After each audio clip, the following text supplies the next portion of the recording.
ಈ ಬಾರಿಯ ಲೋಕಸಭಾ ಚುನಾವಣೆಯಲ್ಲಿ ಬಹುಜನ ಸಮಾಜ ಪಕ್ಷ ಏಕಾಂಗಿಯಾಗಿ ಸ್ಪರ್ಧೆ ಮಾಡುತ್ತೆ ಅಂತ ಬಿಎಸ್ಪಿ ನಾಯಕಿ ಮಾಯಾವತಿ ಹೇಳಿದ್ದಾರೆ. ಈ ಮೂಲಕ ಇಂಡಿಯಾ ಮೈತ್ರಿಕೂಟದಲ್ಲಿ ಬಿಎಸ್ಪಿ ಪಕ್ಷ ಸೇರ್ಪಡೆಯಾಗುತ್ತೆ ಎನ್ನುವಂತಹ ಊಹಾಪೋಹಕ್ಕೆ ತೆರೆ ಬಿದ್ದಿದೆ. ತಮ್ಮ 68ನೇ ಹುಟ್ಟುಹಬ್ಬವನ್ನ ಆಚರಣೆ ಮಾಡ್ಕೊಳ್ತಾ ಇರುವಂತಹ ಮಾಯಾವತಿ ಅವರು ರಾಜಕೀಯ ಜೀವನಕ್ಕೆ ನಿವೃತ್ತಿಯನ್ನ ಪಡೀತಾರೆ ಎನ್ನುವಂತಹ ಮಾಧ್ಯಮಗಳ ವರದಿಯನ್ನು ಕೂಡ ಈ ಮೂಲಕ ಮಾಯಾವತಿ ಅವರು ತಳ್ಳಿ ಹಾಕಿದ್ದಾರೆ. ಯಾಕಂದ್ರೆ ಈ ಹಿಂದೆ ಕಳೆದ ತಿಂಗಳಷ್ಟೇ ತಮ್ಮ ಸಹೋದರ ಸಂಬಂಧಿ ಆಕಾಶ್ ಆನಂದ್ ಎಂಬುವರನ್ನ ತಮ್ಮ ಉತ್ತರಾಧಿಕಾರಿಯನ್ನಾಗಿ ನೇಮಕ ಮಾಡಿದ್ರು. ಹೀಗಾಗಿ ಈ ಊಹಾಪೋಹ ವರದಿಗಳು ಎದ್ದಿದ್ವು. ಇನ್ನು ಇದೀಗ ಲೋಕಸಭಾ ಚುನಾವಣೆ ಕುರಿತಾಗಿ ಮಾತನಾಡಿರುವಂತಹ ಮಾಯಾವತಿ ಅವರು ತಮ್ಮ ಅನುಭವದ ಪ್ರಕಾರ ಮೈತ್ರಿಯಿಂದ ನಮ್ಗೇನು ಲಾಭ ಆಗಿಲ್ಲ ಮತ್ತು ಮೈತ್ರಿಯಿಂದ ನಾವು ನಷ್ಟವನ್ನೇ ಅನುಭವಿಸಿದ್ದೀವಿ ಅಂತ ಹೇಳಿದ್ದಾರೆ ಮಾಯಾವತಿ ಅವರು.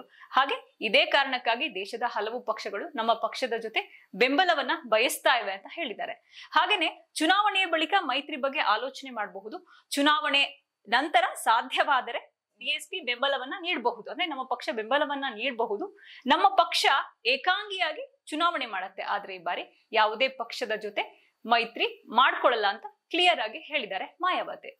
ಲೋಕಸಭಾ ಚುನಾವಣೆಯಲ್ಲಿ ಈ ಬಾರಿ ಬಿಎಸ್ಪಿ ಪಕ್ಷ ಏಕಾಂಗಿಯಾಗಿ ಸ್ಪರ್ಧೆ ಮಾಡಬೇಕು ಎನ್ನುವಂತಹ ನಿರ್ಧಾರ ತಗೊಂಡಿರೋದಕ್ಕೆ ಮಾಯಾವತಿ ಅವರು ಕೊಡ್ತಾ ಇರುವಂತದ್ದು 2 ಕಾರಣಗಳನ್ನ. ಅದರಲ್ಲಿ ಪ್ರಮುಖವಾಗಿ ಉತ್ತರ ಪ್ರದೇಶದಲ್ಲಿ ತಮ್ಮ ಪ್ರಬಲ ಪ್ರತಿಸ್ಪರ್ಧಿಯಾಗಿರುವಂತಹ ಸಮಾಜವಾದಿ ಪಕ್ಷವನ್ನ ಹೇಗಾದ್ರೂ ಮಾಡಿ ಬಗ್ಗು ಬಡಿಬೇಕು, ಈ ಬಾರಿ ಚುನಾವಣೆಯಲ್ಲಿ ಸೋಲಿಸಬೇಕು ಸಮಾಜವಾದಿ ಪಕ್ಷವನ್ನ ಅನ್ನೋದು ಒಂದು ಕಾರಣ. ಆದ್ರೆ ಮತ್ತೊಂದು ಕಾರಣ, ಸಮಾಜವಾದಿ ಪಕ್ಷದ ಜೊತೆ ಮೈತ್ರಿ ಮಾಡ್ಕೊಂಡಿರುವ ಕಾಂಗ್ರೆಸ್ಗೂ ಕೂಡ ಹಿನ್ನಡೆಯನ್ನ ಉಂಟು ಮಾಡಬೇಕು ಅನ್ನೋದು ಮತ್ತೊಂದು ಪ್ರಮುಖ ಕಾರಣ. ಇನ್ನು ಸದ್ಯದ ಸನ್ನಿವೇಶದಲ್ಲಿ ಈ 2 ಸಾಧ್ಯವಾಗೋದು, ಮಾಯಾವತಿಯವರ ಈ 2 ಉದ್ದೇಶ ಈಡೇರೋದು ಉತ್ತರ ಪ್ರದೇಶದಲ್ಲಿ ಬಿಜೆಪಿ ಮತ್ತಷ್ಟು ಬಲವರ್ಧನೆಗೊಂಡ್ರೆ ಮಾತ್ರ. ಇನ್ನು ಬಹುಜನ ಸಮಾಜ ಪಕ್ಷದೊಂದಿಗಿನ ಮೈತ್ರಿಯಿಂದ ಇಂಡಿಯಾ ಮೈತ್ರಿಕೂಟಕ್ಕೆ ಮಾತ್ರ ಲಾಭ ಆಗುತ್ತೆ ಹೊರತು ಬಿಎಸ್ಪಿ ಪಕ್ಷಕ್ಕೆ, ನಮ್ಮ ಪಕ್ಷಕ್ಕೆ ನಷ್ಟನೇ ಜಾಸ್ತಿ ಅಂತ ಮಾಯಾವತಿ ಅವರು ಹೇಳ್ತಾ ಇದ್ದಾರೆ. ಆದ್ರೆ ಮಾಯಾವತಿಯವರ ಈ ಆಲೋಚನೆ ಏನಿದೆ ಅದು ಆಕ್ಚುಲಿ ತಪ್ಪು. 2014ರಲ್ಲಿ ಉತ್ತರ ಪ್ರದೇಶದಲ್ಲಿ ಸ್ಪರ್ಧೆ ಮಾಡಿದಂತಹ ಬಿಎಸ್ಪಿ ಯಾವ ಕ್ಷೇತ್ರವನ್ನು ಕೂಡ ಗೆದ್ದಿರ್ಲಿಲ್ಲ.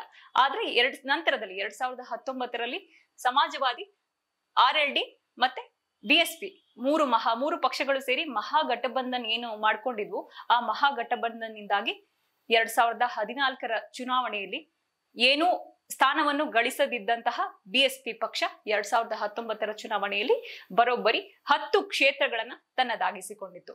ಹೀಗಾಗಿ ಇದೀಗ ಏನ್ ಲೆಕ್ಕಾಚಾರ ಮಾಡಿದರೆ ಮಾಯಾವತಿ ಅವರು ಅದು ತಪ್ಪಾದಂತಹ ಲೆಕ್ಕಾಚಾರ. ಮೈತ್ರಿಯಿಂದ ಅವರಿಗೆ ಲಾಭನೇ ಜಾಸ್ತಿ.